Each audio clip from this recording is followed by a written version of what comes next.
Victoria হাউসের আমরা programme করার ইচ্ছে ছিল। আমাদেরকে কোর্ট যে নির্দেশনা দিয়েছে আমরা অক্ষরে অক্ষরে পালন করব বলেছিলাম, এখন আমরা অক্ষরে অক্ষরে পালন করে যাচ্ছি। তবে আগামী দিনে আমরা আমাদের আইএসএফ এর পক্ষ থেকে ভিক্টোরিয়া হাউসের সামনে প্রোগ্রাম করব। আজকে যে কর্মী সমর্থক আসতে হাউস আসার জায়গা নয়, রাজনীতির ময়দানে এসেছি আমরা। রাজনীতি একদিনের খেলা নয়, এটা সুদূর প্রসারী আর সমাজ ব্যবস্থা পরিবর্তন করার জন্য আমরা রাজনীতির ময়দানে এসেছি। আজকে আমাদেরও খারাপ লাগছে, আমাদের যে 2 মাস ধরে কর্মী সমর্থকদের যে আবেগ ছিল, কলকাতায় আসার প্রতিষ্ঠা দিবস উদযাপন করতে চেয়েছিল, হয়তো সেই অর্থে পারছে না। তবে আমি আমার কর্মী সমর্থকদের উদ্দেশ্যে বলবো, এই ক্রোধ, এই রাগটাকে ব্যালট বক্সে ট্রান্সলেট করতে হবে, রূপান্তরিত করতে হবে, সেখানে পাঠাতে হবে। শুধু কর্মী সমর্থক নয়, বুথে বুথে এখন যে 2-10টা তৃণমূলের কর্মী এখনো টিকে আছে, বাকি তো সব শেষ হয়ে গেছে। ওই 2-10টাকার ভোটও কিভাবে আইএসএফ এর ব্যালট বক্সের মধ্যে আনা যায়, ইভিএম মেশিনে ট্রান্সফার করা যায়, তারও দায়িত্ব নিতে হবে। সাথে সাথে এটা বলে যায়, সুতরাং নানা চড়াই উতরাই থাকতেই পারে, প্রয়োজনে আমরা পিঠ পেতে দেবো বলে আমরা অঙ্গীকারবদ্ধ হয়েছি। যেমন একটা আজকের দিনটা আমাদের কাছে কিছুটা হলেও একটু বেদনাদায়ক লাগছে, অবশ্যই আগামী যেটা আসছে সেটা আমাদের কাছে অনেকটাই আরামদায়ক হবে, এটা আমরা দায়িত্ব নিয়ে বলতে পারি। শুধু আমাদের লক্ষ্য যেটা, সে জায়গায় আমাদেরকে স্থির থাকতে হবে। আমাদের লক্ষ্যভ্রষ্ট হলে চলবে না, কারণ অনেক অপশক্তি আমাদের মধ্যে ঢুকে আমাদেরকে লক্ষ্যভ্রষ্ট করার চেষ্টা করবে। তাদের ফাঁকা ফাঁদে আমরা পা দেব না। দূরে যারা বন্ধুগণ শুনছেন, তাদের উদ্দেশ্যে আমার একটাই বক্তব্য, পঞ্চায়েত নির্বাচনে যেভাবে গণতন্ত্রকে হত্যা করেছে, তার জবাব দেওয়ার সময় আমি বলেছিলাম 2024 ইভিএম মেশিনের মাধ্যমে। সাথে সাথে শুধু এটুকু অ্যাড করে নেন, আমাদের প্রতিষ্ঠা বার্ষিকীর যে জায়গা ইচ্ছে ছিল, সুকৌশলে সে জায়গা থেকে আমাদেরকে যারা ডিভিশন বেঞ্চে গিয়ে আমাদেরকে বা কোটি কোটি টাকা খরচ করে আমাদের বিরুদ্ধে এজি স্যারের মতো বড় পোস্টকে দাঁড় করিয়ে করেছেন, তাদের বিরুদ্ধে আমরা জবাবটাও ব্যালট বক্সের মাধ্যমেই দেব, অর্থাৎ ইভিএম এর মাধ্যমেই দেব, গণতান্ত্রিক প্রক্রিয়াটি আমরা দেব। বন্ধুগণ, যারা মিডিয়ার মাধ্যমে শুনছেন বা দেখছেন, তারা নিশ্চিতভাবে অবগত আছেন আইএসএফ কি করতে চায়, আইএসএফ এর লক্ষ্য কি, আইএসএফ এর উদ্দেশ্য কি। তবে আমি বলি, আজকের দিনে মিডিয়া বন্ধুর মাধ্যমে গ্রামে গঞ্জে থেকে শুরু করে শহরের মানুষের কাছে এটাই পৌঁছে দিতে চাই, আইএসএফ বিকল্প পলিটিক্যাল রাজনীতির সন্ধানে আছে। আমি উদাহরণের জন্য একটা বলতে পারি, মাননীয় মমতা ব্যানার্জির স্বপ্নের রং নীল সাদা রং করে দিচ্ছে। ওনার স্বপ্নের রং হসপিটালগুলো, স্বাস্থ্য কেন্দ্রের সামনে নীল সাদা রং করে দিচ্ছেন, কিন্তু স্বাস্থ্য ব্যবস্থার মান তলানিতে চলে যাচ্ছে। তাই আমরা বলি এখানে যে শুধুমাত্র নীল সাদা রং করলে স্বাস্থ্য ব্যবস্থার উন্নয়ন হয় না, আরো অবনতি ঘটছে। মুখ্যমন্ত্রী নিজে উষ্মা প্রকাশ করেছেন, তার স্বাস্থ্যেও নাকি চিকিৎসাতেও গোলমেল হয়েছে। বন্ধুগণ, আমরা দেখছি হসপিটালের সামনেতে কিভাবে দালাল রাজ চলছে।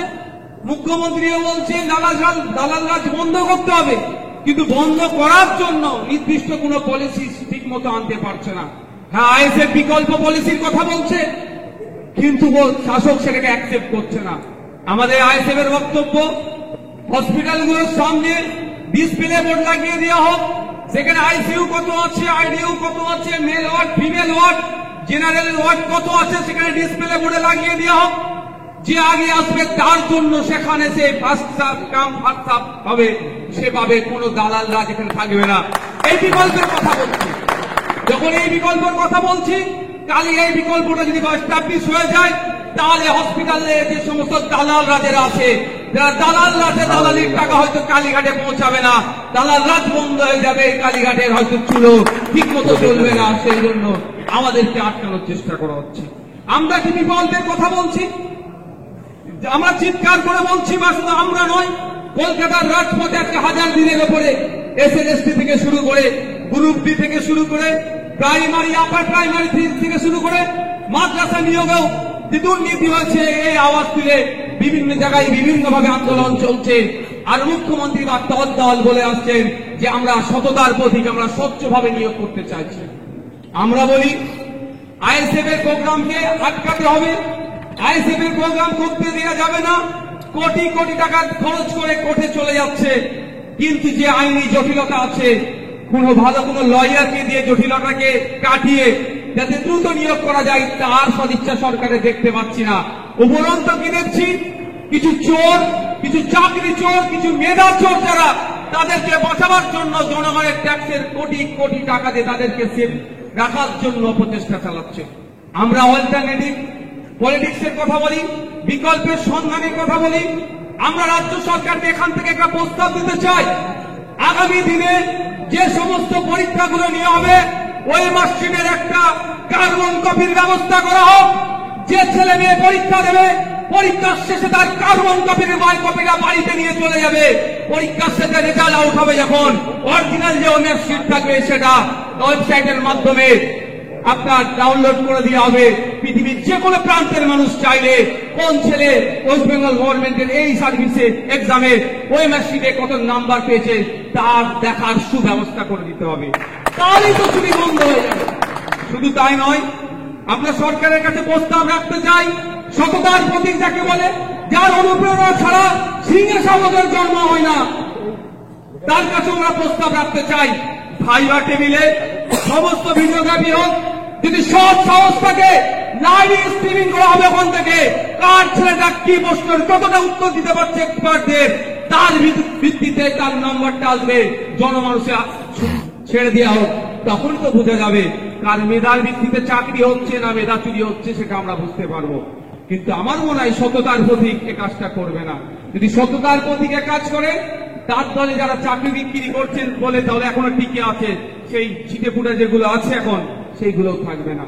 বন্ধুগণ, আমরা যখন বিকল্পের সন্ধানের কথা বলছি, সরকার যখন ব্যর্থ হচ্ছে, বিরোধীদেরকে বিভিন্নভাবে তাদেরকে আটকানোর চেষ্টা হচ্ছে।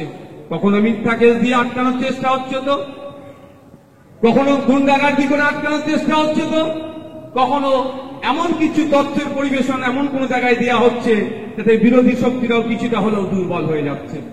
তাই আমরা বলি সমাজ ব্যবস্থা পরিবর্তনের জন্য রাজনীতির ময়দানে এসেছি, ক্ষমতা দখল আমাদের স্বপ্ন নয়।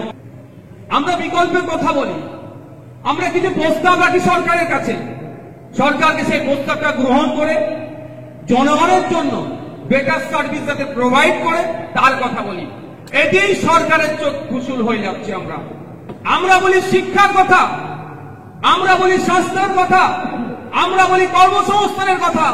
সরকার বলে দুয়ারে মত, ক্লাব দেব, গ্রামঘর দেব, টিভি দেব, বস্তি করার জন্য যত রকম আছে হইহুল্লোড় করার জন্য তার সমস্ত ব্যবস্থা করে দেব, কিন্তু চক রাস্তা দেব না। ভাবতে অবাক লাগছে, 8,500 মতো শিক্ষা প্রতিষ্ঠান বন্ধ হতে চলেছে। এর বিরোধিতা যখন করি তখনই সরকার আমাদেরকে দমিয়ে দেওয়ার চেষ্টা করে। আজকে আমরা ভুলে যাচ্ছি না, প্রেসিডেন্সি ইউনিভার্সিটিকে বিশ্বমানের ইউনিভার্সিটি করার কথা বলেছিল এই মাননীয়া, একটা মেন্টর গ্রুপ তৈরি করেছিল। আজকে সেই মেন্টর গ্রুপের ভূমিকা কি আজকের এই প্রতিষ্ঠা দিবস থেকে আমরাও জানতে চাইছি। আশা করছি মাননীয়ার জবাব দেবে। বিশ্বমানের তো দূরের কথা, NIRF যে র্যাঙ্ক হয়, NIRF র্যাঙ্কেও ন্যাশনাল লেভেলে ইউনিভার্সিটিতে সেখানেও কিন্তু পিছনের দিকে প্রেসিডেন্সি ইউনিভার্সিটিকে আমরা দেখছি। শুধুমাত্র ভাষণবাজি করে মানুষের আবেগকে নিয়ে, মানুষের সেন্টিমেন্টকে নিয়ে এরা টিকে থাকতে চাইছে। যখনই আমরা টু দা পয়েন্ট কথা বলছি তখনই আমাদেরকে দমিয়ে দেওয়ার চেষ্টা করছে। আলিয়া ইউনিভার্সিটির কথা আমরা ভুলে যাচ্ছি না, সংখ্যালঘু সমাজের একটা স্বপ্নের প্রতিষ্ঠান। মাননীয় ক্ষমতায় আসার আগে সংখ্যালঘুদের সার্চার কমিটিকে সামনে রেখে অনেক বড় বড় স্বপ্ন দেখিয়েছিলেন, একটাও তো বাস্তবায়ন হয়নি। আলিয়া বিশ্ববিদ্যালয়ে আজকে ক্ষমতায় আসার পরে তারা 12 বছর অতিবাহিত হতে যাচ্ছে, এই সরকারের প্রায় 11 বছর অতিবাহিত হতে যাচ্ছে, কিন্তু এখনো পর্যন্ত ন্যাকের টিম ভিজিট করাতে পারল না। আমরা যারা শুভবুদ্ধি সম্পন্ন মানুষ, শিক্ষানুরাগী মানুষ, আমরা ভালো করেই জানি একটা ইউনিভার্সিটির ন্যাকের টিম ভিজিট না করলে সেই ইউনিভার্সিটির সার্টিফিকেটের দাম কি থাকছে। এ কথাগুলি যখন আমরা বলছি তখনই আইএসএফ কে কিভাবে আটকানো যায় তার সমস্ত রকম অপচেষ্টা চালাচ্ছে। আইএসএফ কে আটকানোর জন্য যে তৎপরতা মমতা ব্যানার্জি করছে, তার ভাইপোর নেতৃত্বে হচ্ছে, সেই তৎপরতার সাথে যদি বাংলায় 100 দিনের কাজের যারা করেছেন তাদের টাকার যদি ব্যবস্থা করতো, আনার ব্যবস্থা করতো, তাহলে আমি এই মঞ্চ থেকে তাকে ধন্যবাদ জানাতাম। আমরা বলে যাচ্ছি না, সংবিধানে 131 নম্বর ধারায় উল্লেখ আছে, রাজ্য এবং ইউনিয়নের সাথে, স্টেট এবং ইউনিয়নের সাথে কোন বিষয় যদি মতান্তর দেখা যায় 131 নম্বর ধারা অনুযায়ী সুপ্রিম কোর্টে যেতে পারে। কিন্তু আমরা কি দেখছি, শুধু নাটক হচ্ছে। রাজ্যপাল ভবনের সামনে 144 ধারাকে উপেক্ষা করে সেখানে মিছিল, সেখানে মিটিং, সেখানে অবস্থান করে, সেখানে মাইক লাগিয়ে প্রতিবাদ করতে পারছে, কিন্তু সংবিধানের 131 নম্বর ধারাকে সামনে রেখে কেসে যাচ্ছে পারছে না, আইনের দ্বারস্থ হচ্ছে না। আবার উপরন্তু কি দেখছি, একটা রাজনৈতিক দলের মিটিং মিছিলকে আটকানোর জন্য এজি স্যারের মতো গুরুত্বপূর্ণ পোস্টকে তাদেরকে কাজে লাগানো হচ্ছে। আসলে দুরাইতে বলো 100 দিনের কাজের টাকা কিভাবে আইনের মাধ্যমে চাইতে যাবে? আর প্রায় 14.5 লক্ষ ফেক জব কার্ড এরা বানিয়েছে। তাদের নেতৃত্ব হয়েছে, তৃণমূলের নেতৃত্ব হয়েছে। তখন যাদের নেতৃত্বে বানিয়েছে তাদেরকে হয়তো তিহার জেলে রাখতে পারে, সেই জন্য এরা জনমানুষের শুধু নাটক ছাড়া আর কিছু করছে না। বন্ধুগণ, জবাব আমাদেরকে যোগ্য জবাব সময়ে দিতে হবে এবং গণতান্ত্রিক প্রক্রিয়াতে দিতে হবে। কারণ আমাদের দলে ওই তুই বোম বাঁধিস, যে অধ্যাপিকাকে জগ ছুঁড়ে মারে, তাদের প্রশ্রয় নয়। আমাদের দল ছোট হতে পারে, আমাদের দলের কর্মী সমর্থকদের প্রতি এই ভরসা, আমাদের আস্থা আছে যে আমরা গণতন্ত্রকে মান্যতা দিই, গণতান্ত্রিক প্রক্রিয়াতে এর যোগ্য জবাব আগামী দিনে দেব আমরা। আজকে বড় বড় কথা বলছেন মাননীয়, তিনি ভালো করে জানেন কোন সময় পর্যন্ত গিয়ে চা বাগানে চা পাতা তুলতে হয়, তারপরে গেলে একটা নির্দিষ্ট টাইমের পরে গেলে চা পাতা তুললে সেখানে আইনত অপরাধ হয়ে যাবে বা রীতির বাইরে হয়ে যাবে। 2 পাতা 1টা কুড়ি তুলতে হয়, তিনি এটা ভালো করে জানেন। কিন্তু ওই চা বাগানের শ্রমিকদের এখনো পর্যন্ত মিনিমাম ওয়েজেস নিয়ে 2015-16 থেকে 2024 হচ্ছে, প্রায় 22 থেকে 23 বার মিটিং হয়ে যাওয়ার পরেও অপদার্থ মমতা ব্যানার্জির নেতৃত্বের সরকার এখনো চা শ্রমিকদের মিনিমাম ওয়েজেসটা ঠিক করতে পারল না।